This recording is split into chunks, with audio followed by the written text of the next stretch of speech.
In Module 3, Lesson 13, we're going to do some real-world practice of putting numbers and their absolute values in order.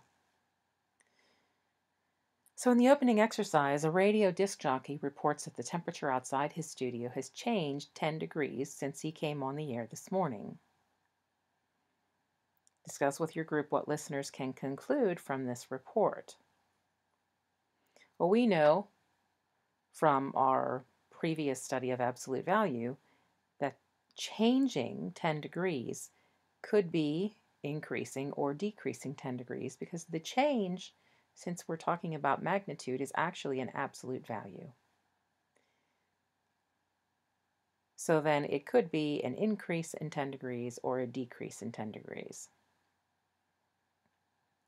In example 1, similar to that, it says a $25 credit and a $25 charge appear similar, yet they are very different. Now, what is similar about them is they both represent a change of $25. However, the $25 credit increases the account, while the $25 charge decreases it.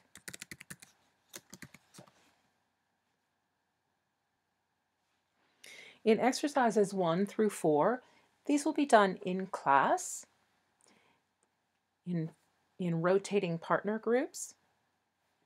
So for example, if you were doing exercise 1, the first set of partners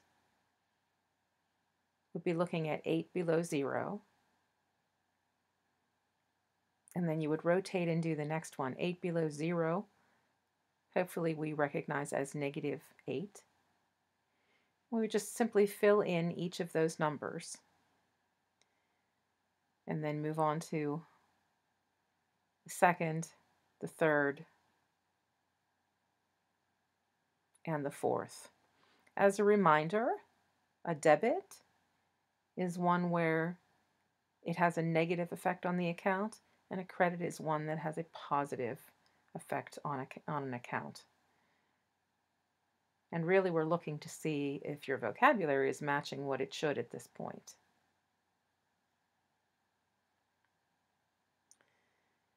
In example 2, the captain of a fishing vessel is standing on the deck at 23 feet above sea level, and he holds a rope tied to his fishing net that is below him underwater at a depth of 38 feet. We need to draw a diagram using a number line, and then use absolute value to compare the lengths of rope that are in and out of the water. And in our diagram, we have a number line. This is sea level. And this is our boat bobbing in the water. The captain of the fishing vessel is standing on the deck 23 feet above sea level. That's where we're at right here.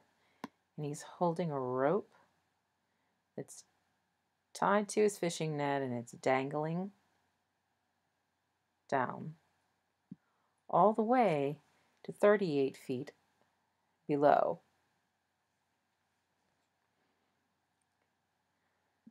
So then comparing those two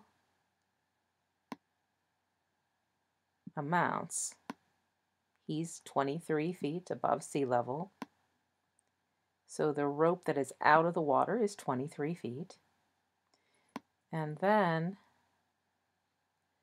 it is dropping to 38 feet below.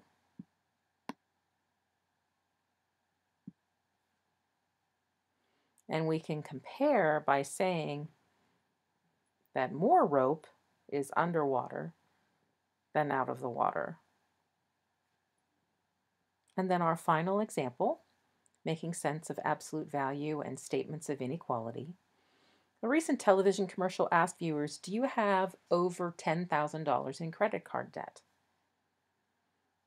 Well, the types of numbers that are associated with the word debt are negative numbers. So To represent the number from the television commercial, we would be writing negative 10,000.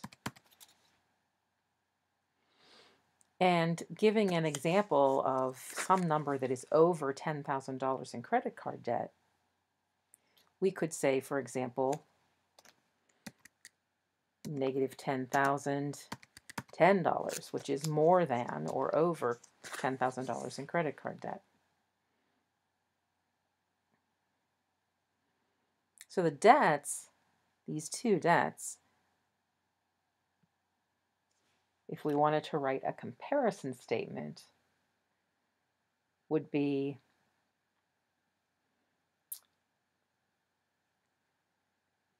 either negative 10,010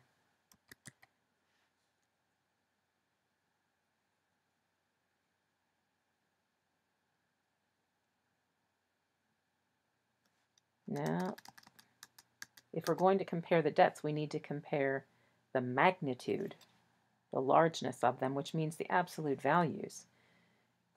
So we could say that the absolute value of negative 10,010 is greater than the absolute value of negative 10,000. Because the absolute value of negative 10,010 is 10,010. And that's greater than the absolute value of negative 10,000, which is 10,000. And just to make sure that we know what we're looking at,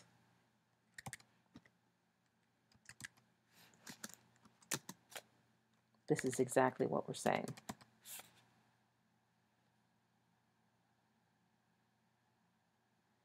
In summary, when you're comparing values in real-world situations, descriptive words will help you to determine if the number represents a positive or negative number.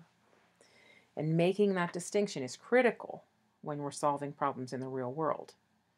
It's also critical to understand how an inequality statement about an absolute value compares to an inequality statement about the number itself.